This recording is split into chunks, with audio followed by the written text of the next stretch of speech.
नमस्कार, NTV India news में आपका स्वागत है। हम साक्षी, पेश आज की प्रमुख हलचल।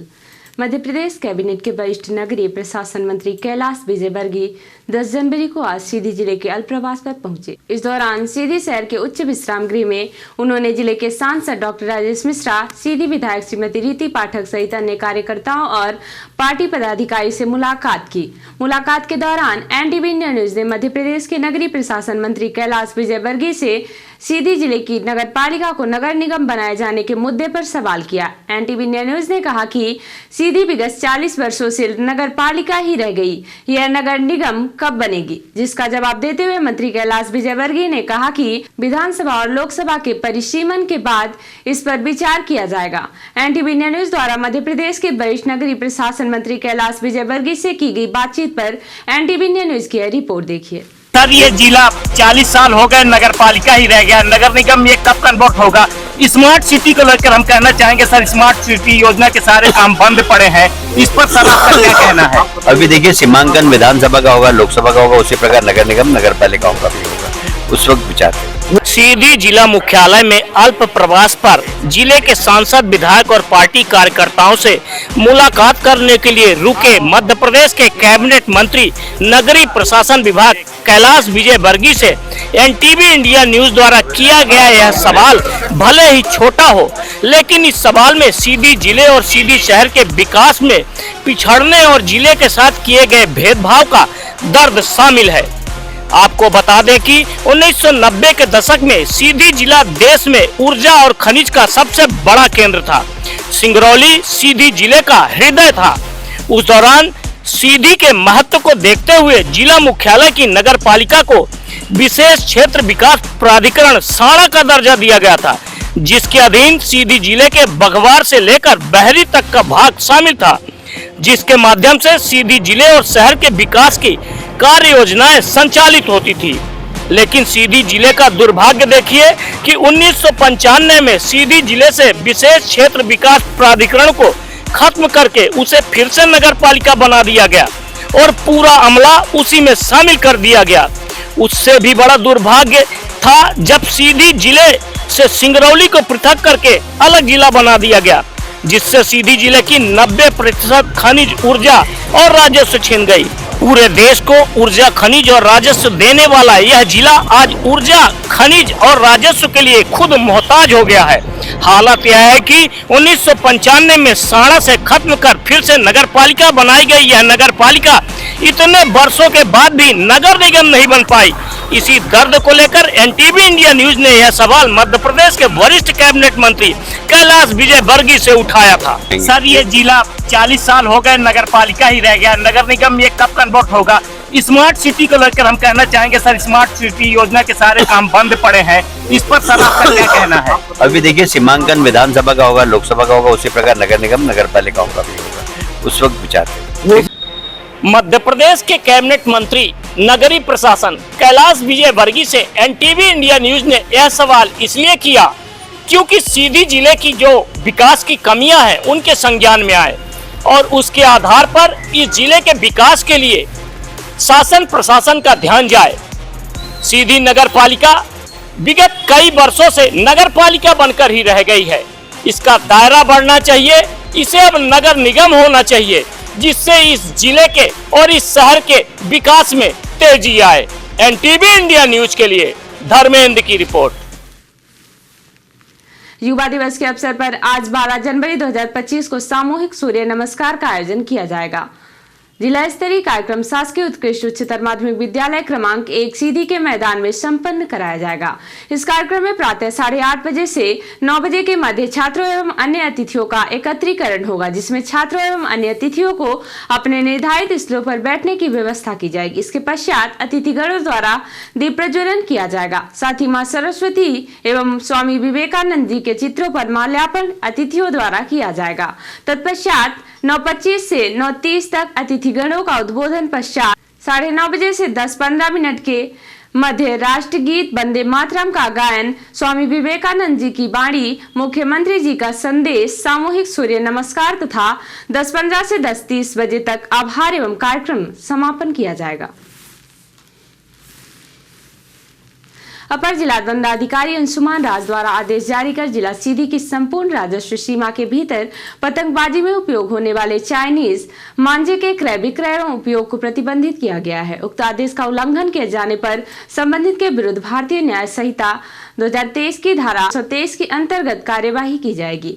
उन्होंने बताया कि माह जनवरी, फरवरी एवं मकर संक्रांति के पर्व पर लोक मान्यता एवं परंपरा अनुसार बृहद रूप में पतंगोत्सव का आयोजन होता है तथा व्यक्तिगत रूप से घर घर पतंग उड़ाई जाती है। पतंग उड़ाने में प्रयोग में लाए जाने वाले चाइनीज मांझे अत्यंत धारदार होते हैं, जिससे आम जनमानस को गंभीर शारीरिक क्षति पहुंचती है। इस प्रकार की सूचना समाचार पत्रों एवं अन्य माध्यमों से प्राप्त होती रहती है। पतंगबाजी में उपयोग होने वाला चाइनीज मांझा अत्यंत धारदार होकर घातक है, जिसको दृष्टिगत रखते हुए इस प्रकार की दुखद घटना से बचाव हेतु चाइनीज मांझे की रोकथाम हेतु भारतीय नागरिक सुरक्षा संहिता 2023 की धारा 163 के तहत प्रतिबंधात्मक आदेश प्रसारित किया गया है।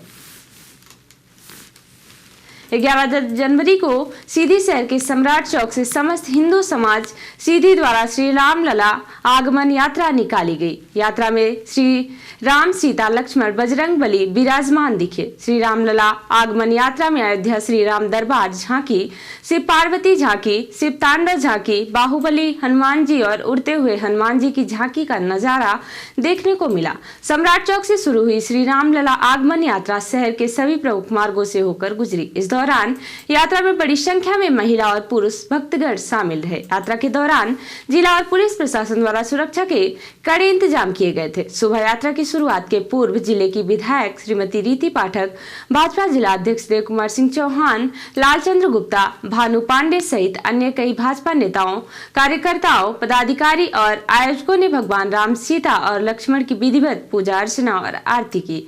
इसके बाद शहर में शोभा यात्रा प्रारंभ हुई। यात्रा का मुख्य आकर्षण उड़ते हुए और विशाल बजरंग बली रहे।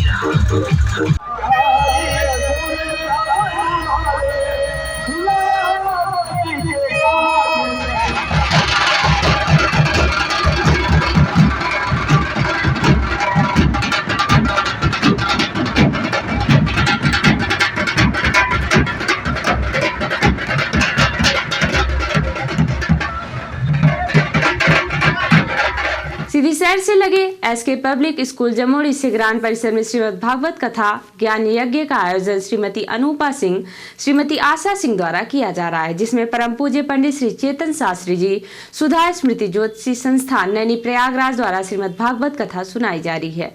11 जनवरी को कथा समापन के पूर्व कथावाचक परम पूज्य पंडित श्री चेतन शास्त्री महाराज जी द्वारा भागवत कथा के दौरान सॉन्ग संगीत में भजनों की मनमोहक प्रस्तुति दी गई, जिसमें कथा पंडाल में मौजूद महिला भक्ति भाव विभोर होकर नाचने लगी।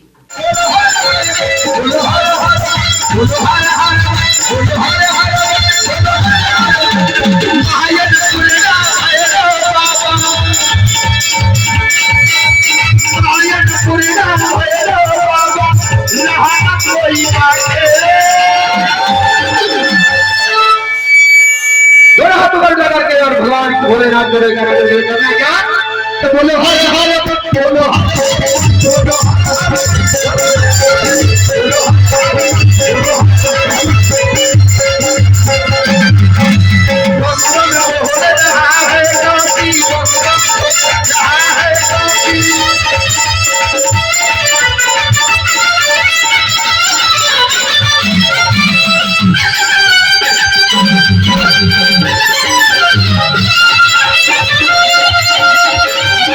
कथा समापन के पूर्व परम पूज्य पंडित श्री चेतन शास्त्री महाराज द्वारा कृष्ण सुदामा की भावपूर्ण कथा सुनाई गई। कथा का श्रवण करने पंडाल में भारी संख्या में भक्तगण मौजूद रहे।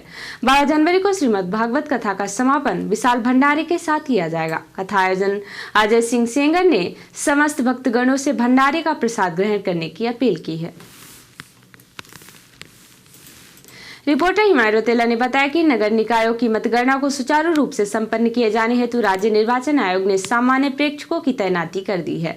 नगर निगम हल्द्वानी और नगर पालिका लालकुआं में झरना कमठान, नगर पालिका रामनगर और काला ढूंगी में मोहम्मद नासिर, नगर पालिका नैनीताल भवाली और भीमताल के लिए सामान्य प्रेक्षक रहेंगे। नोडल अधिकारी प्रोटोकॉल प्रेक्षक ऋचा सिंह ने बताया कि सामान्य प्रेक्षकों के साथ लाइजन ऑफिसर भी नामित कर दिए हैं। नगर निगम हल्द्वानी लालकुआं के लिए लाइजन ऑफिसर हितेश पंत, नगर पालिका परिषद रामनगर काला ढूंगी में कुंदन पांगती, नगर पालिका नैनीताल भवाली भीमताल में कमल किशोर जोशी प्रेक्षकों के लाइजन ऑफिसर रहेंगे। और अब से प्रादेशिक हलचल। इंदौर के पार्षद जीतू को भाजपा ने बाहर निकाला। समर्थकों ने पार्टी के ही पार्षद के घर किया था हमला। भोपाल में एमपी एटीएस की कार्यवाही में बेटा खोने वाले पिता का दर्द। बोले, हिमांशु सीआरपीएफ में भर्ती होना चाहता था, साजिश कर मार डाला। आबकारी टीम पर हमला, एसआई की रिवॉल्वर छीनी। टीकमगढ़ में हमलावर ने बेटों के साथ मिलकर डंडों से पीटा, जान बचाकर भागी टीम। और रीवा में युवक की कुल्हाड़ी मारकर हत्या। सबको ठिकाने लगा रहे थे पिता भाई, मोहल्ले वालों ने पुलिस को बताया, पूछताछ जारी। और अब से राष्ट्रीय हलचल। साहब बोले, केजरीवाल ने अन्ना जैसे संत का इस्तेमाल किया, सत्ता में आकर भ्रष्टाचार के सारे रिकॉर्ड तोड़े। संजय राउत बोले, महाराष्ट्र निकाय चुनाव अकेले लड़ेंगे, कांग्रेस और शरद पवार से गठबंधन नहीं। कोरोना वायरस जैसे एचएमपीवी के देश में 16 केस, असम में 10 महीने का बच्चा पॉजिटिव, गुजरात में सबसे ज्यादा 4। और अमेरिका जापान ने रूस के खिलाफ नए प्रतिबंध लगाए, 2 भारतीय कंपनियों पर भी बैन। तो ये थी आज की प्रमुख हलचल। नमस्कार।